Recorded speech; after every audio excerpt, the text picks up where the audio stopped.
Busco un lugar para vivir y descansar,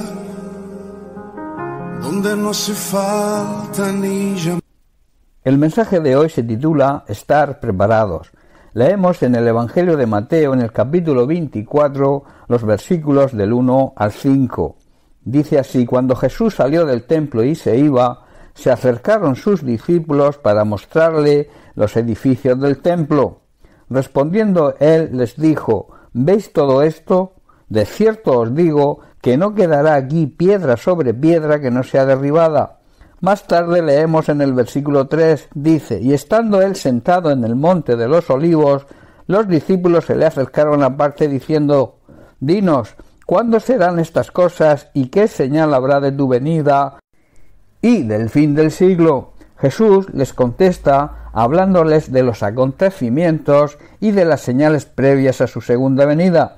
Dice así: respondiendo Jesús les dijo: Mirad, que nadie os engañe, porque vendrán muchos en mi nombre diciendo: Yo soy el Cristo, y a muchos engañarán.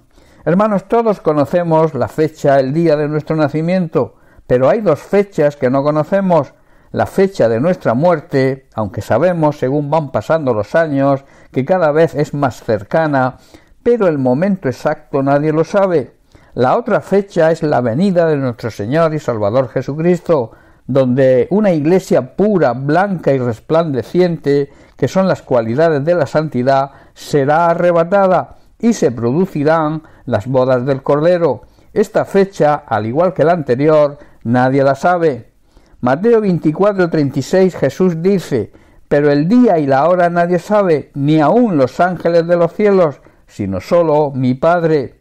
De ahí la advertencia del propio Jesús: no os dejéis engañar, porque vendrán muchos en mi nombre, o sea, muchos usando mi nombre, y dirán: yo soy el Mesías, pero no le creáis. Esto ya lo estamos viviendo hoy. Hay muchos supuestos ministros, supuestos siervos del Señor, que anuncian que Dios les ha hecho una nueva revelación y les ha dado la fecha de su venida. Hermanos, estamos advertidos por el propio Jesús de la falsedad de estos supuestos ministros o siervos de Dios. Hermanos, son falsos. Mateo 24:35 Jesús también declara con firmeza: el cielo y la tierra pasarán, pero mis palabras no pasarán. Hermanos, todo lo que va a suceder está escrito en su palabra, y todo va a ocurrir como está escrito, y que el Espíritu Santo siempre ha ido revelando y seguirá haciéndolo la palabra de Dios. No hay nuevas revelaciones. La palabra de Dios, hermanos, es eterna y nunca cambia. Debemos, por tanto, estar preparados porque estamos avisados. Todo ser que nace, muere.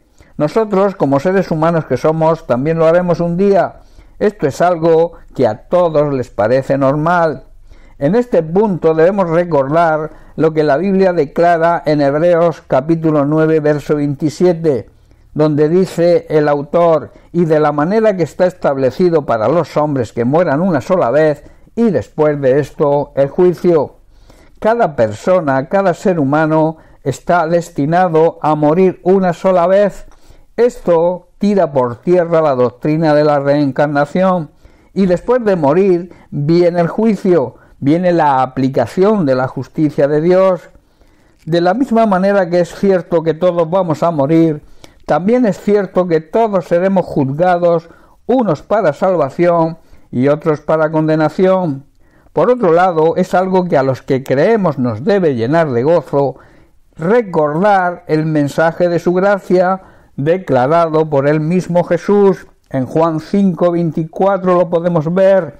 Dice: de cierto os digo, el que oye mi palabra y la cree, y cree al que me envió, tiene vida eterna. O sea, empieza a vivir la vida eterna en ese momento, y añade: y no vendrá condenación, mas ha pasado de muerte a vida.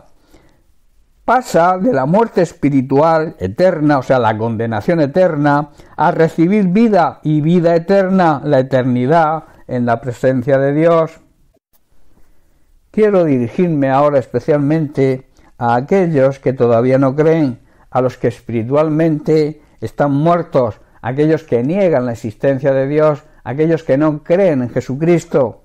Yo te digo algo, déjame decirte algo, el que responda a estas palabras de Jesús que hemos leído en Juan 5:24, porque esto es un llamado al arrepentimiento, Él, Jesucristo, le da vida, y no una vida cualquiera, vida eterna.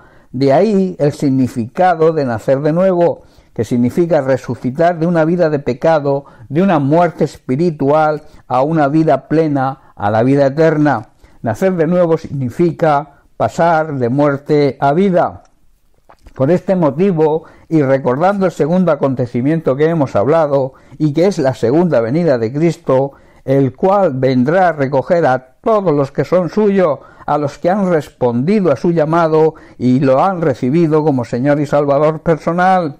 Puesto que nadie conoce su fecha, pero que sabemos que por las señales que estamos viendo, Él está muy cerca, su segunda venida está muy cerca. Mi consejo, por tanto, es el siguiente: si todavía no crees en Jesucristo y no has dado el paso de recibirlo como Señor y Salvador, en ese momento vas a pasar de ser creación de Dios a ser hijo de Dios.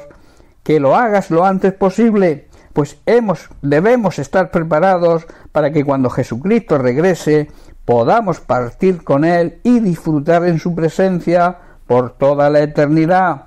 Y si ya crees, si ya eres parte de su iglesia, si eres seguidor de Cristo y ya eres hijo de Dios, no descuides tu vida, no descuides tu salvación, vive dentro de los parámetros que exige su palabra y procura estar también preparado. En Mateo 25:10 vemos a Jesús en la parábola de las 10 vírgenes, las cuales simbolizan la iglesia. Dice, pero mientras ellas iban, o sea, las vírgenes necias que se quedaron sin aceite, esto simboliza a la parte de la iglesia que no está preparada para recibir a Cristo como el esposo. Cuando fueron a comprar aceite, dice, vino el esposo, simbología de la venida de Cristo por su iglesia, a por su novia y a desposarse con ella en las bodas del Cordero. Y las que estaban preparadas, la parte de la iglesia que está preparada, entraron con él a las bodas y se cerró la puerta. Hermanos, cuando Dios cierra la puerta, nadie puede entrar, y esa puerta se cierra cuando morimos físicamente sin haber recibido a Cristo, sin haber recibido la salvación. Estamos viviendo en tiempos muy difíciles. Estamos viviendo también en tiempos donde, por las señales que vemos y que están aconteciendo, la venida del Señor está muy cerca. Por eso es tiempo de creer, es tiempo de obedecer al Señor, porque el Señor viene pronto. En 2 de Corintios capítulo 6, versículo 2, Pablo nos recuerda unas palabras de Dios a su pueblo, a su iglesia, a su familia, que se encuentran en Isaías 49:8 y que son vigentes hoy. Dice así, en tiempo aceptable te he oído, y en día de salvación te he socorrido. He aquí ahora el tiempo aceptable, he aquí ahora el día de salvación. Hermanos, amigos, hoy es el día de recibir la salvación, porque mañana puede ser tarde. Bien, pues hasta aquí el mensaje de hoy. Bendiciones para todos, un abrazo.